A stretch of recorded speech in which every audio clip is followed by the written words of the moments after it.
Hello दोस्तों, नमस्कार। Shweta blog में आप सभी का स्वागत है। कैसे हैं आप लोग? आशा करते हैं कि आप सब अच्छे होंगे।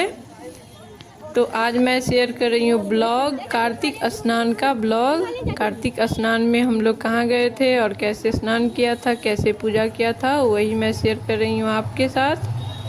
तो वीडियो में आगे बढ़ने से पहले आप सभी से एक रिक्वेस्ट है कि प्लीज़ चैनल को सब्सक्राइब कर दें, एक लाइक कर दें। तो देखिए ये ना 4:30 बज रहा है। 4:30 बजे हम लोग पहुंच गए थे। जीवछ धार है, ये नदी है, जीवछ नाम है, जीवछ नाम से ये नदी है और ये मधुबनी में ही है। तो हम लोग सुबह में 3 बजे उठे थे और घर का जो भी काम होता है, झाड़ू पोछा, वो सारा करके जीवछ में नहाने गए थे। क्योंकि लौट करके आने के बाद पूजा किया जाता है, तो उस समय आप झाड़ू पोछा मतलब कहीं जाइए तो ये काम करके जाइए। तो हम लोग रात में ही सारा सामान सेट करके रख लिए थे और उसके बाद गए थे जीवछ धार नहाने। और यहाँ पे देखिए अभी बहुत कम भीड़ था, क्योंकि बहुत सवेरे था, 4:30 ही बज रहा था, बिल्कुल अंधेरा था, बिल्कुल भी दिख नहीं रहा है। और इक्का दुक्का लोग था। जैसे जैसे समय बीतता था वैसे वैसे भीड़ बढ़ता जा रहा था। और फिर हम लोग पहले इसमें दीपदान किए। नदी में स्नान करने के बाद 5 डुबकी लगाया जाता है, पूरब की तरफ मुख करके 5 डुबकी लगाने के बाद दीपदान किया जाता है। पानी में भींगे कपड़ा में, कोई ऊपर रहती है वो आपको दीप देगी। और डुबकी लगाने के बाद दीपदान किया जाता है। और उसके बाद भींगे कपड़ा में भी आप पूजा कर सकते हैं या फिर चेंज भी कर सकते हैं। तो ठंडा भी लग रहा था तो हम लोग ने कपड़ा चेंज कर लिया। फिर घाट पे पूजा किया जाता है, गंगा माँ का खोइच भरा जाता है। जैसे तुलसी विदाई में हमने खोइच भर के आपको दिखाए हैं, उसी तरह से यहाँ भी खोइच भरा जाता है। लेकिन यहाँ पे बहुत अंधेरा था, इसकी वजह से ठीक से दिख नहीं रहा था। लेकिन वैसे ही 7 जगह पूरी, गुलगुले और हलवा, चना, अंकुरित, जैसे दुर्गा पूजा में भी खोइच भरा जाता है ना, उस तरीके से भरा जाता है। और यहाँ पे साड़ी कपड़ा भी आप चढ़ा सकते हैं। फिर मिट्टी का गौरी गणेश बनाया जाता है, उनका पूजा किया जाता है धूप दीप अक्षत फूल से। और मिट्टी से महादेव भी बनाया जाता है और महादेव का पंचामृत से अभिषेक भी किया जाता है। लेकिन हम लोग यहाँ पे महादेव का अभिषेक नहीं किए थे, सिर्फ मिट्टी से महादेव बना करके पूजा किए थे, क्योंकि अभिषेक का सामान लेकर के नहीं गए थे इसीलिए। और फिर खोइच भरने के बाद जितने भी महिला रहती है, 5-7 एक साथ जितने लोग रहते हैं, सब एक दूसरे को सीरा सिंदूर लगाती है, नाक से लेकर के मांग तक। इसका लगाने का जो विधि होता है, पहले मांग में 2 बार लगाया जाता है, फिर नाक से ऊपर की तरह लगाया जाता है, नाक से मांग तक। और जो उंगली में बच जाता है वो आप जिनको लगा रहे हैं उनके चूड़ी में लगाया जाता है, जो वो चूड़ी पहनी है उसमें लगा दीजिए। और जो बड़ी हैं उनको पाँव छू के प्रणाम किया जाता है। और फिर जो खोइच हम लोग भरते हैं ना, उसमें से जो 7 जगह है, उस 2 जगह विसर्जन होता है जल में।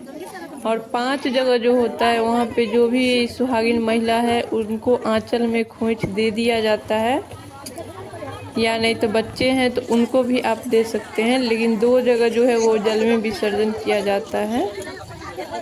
तो यहाँ पे हम सब लोग एक दूसरे को खोइच दे रहे थे, सीरा सिंदूर लगा रहे थे। और फिर कर लेंगे आरती, गंगा जी का आरती। और आरती गाते हुए हम लोग किए थे, 4-5 आदमी हो गए थे एक साथ। आरती करने के बाद ना जो गौरी गणेश है उनको झूला झुलाया जाता है।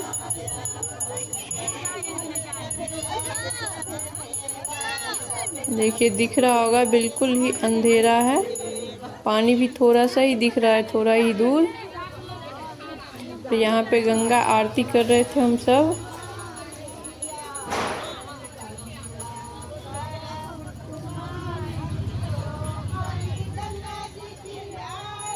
आरती करने के बाद जो गणपति मिट्टी से बनाए थे ना, उनका झूला झुलाएंगे। और हम लोग पहले से प्लान कर रहे थे कि कहीं जाएंगे, लेकिन हो नहीं पाया, क्योंकि सभी के पास टाइम भी नहीं था, किसी का कुछ इस तरीके से था। तो फिर रात में एकाएक प्लान बना के चलेंगे, जीवछी नहा लेंगे। देखिए हम झूला झूला रहे हैं गणपति को और गौरी माता को, और फिर उनको जल में विसर्जन कर देंगे। और जो मिट्टी से महादेव बनाए थे उनको भी जल में विसर्जन करेंगे। और फिर सूर्य देव को जल चढ़ा रहे हैं यहाँ पे हम लोग। सूर्य देव को जल उसी समय घाट पे ही चढ़ाया जाता है उस दिन।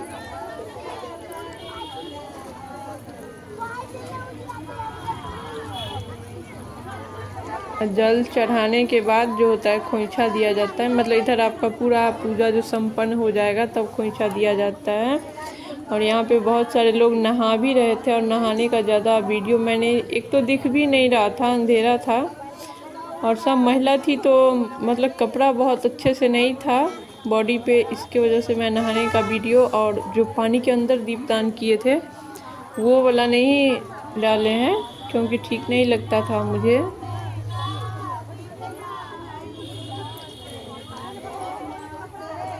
इसीलिए सिर्फ पूजा का ही डाले हैं। देखिए यहाँ पे हो गया, सूर्यदेव का जल चढ़ा दिए। अब हम लोग खोइछा को जो है आदान प्रदान करेंगे, एक दूसरे को देंगे। और कार्तिक में ना इस तरीके से कम मतलब कहीं भी जाना चाहिए, डुबकी लगाकर जो स्नान करना होता है ना, वो ज़्यादा महत्व होता है उसका।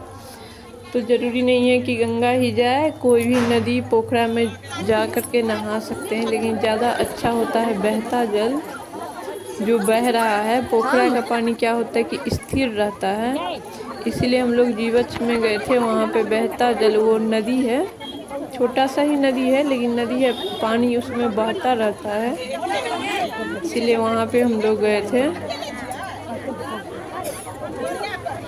और देखिए यहाँ पे हो गया है पूजा, और उसी तरीके से किया गया है कचौड़ी या पूरी जो आप बोलते होइएगा, हलवा, सीजनेबल फल भी आप डाल सकते हैं, केला, और बाद चना का औंकड़ी डाला जाता है, बतासा, मतलब जितना हो सके, लेकिन मेन 3 चीज़ है, केला और हलवा और कचौड़ी।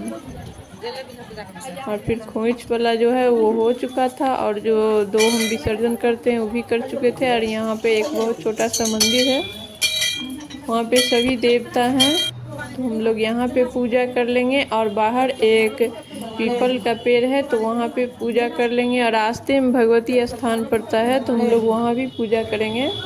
मतलब रास्ते में जितना मंदिर आपको मिल रहा है वहाँ हर जगह पूजा पाठ लोग कर लेता है इस दिन।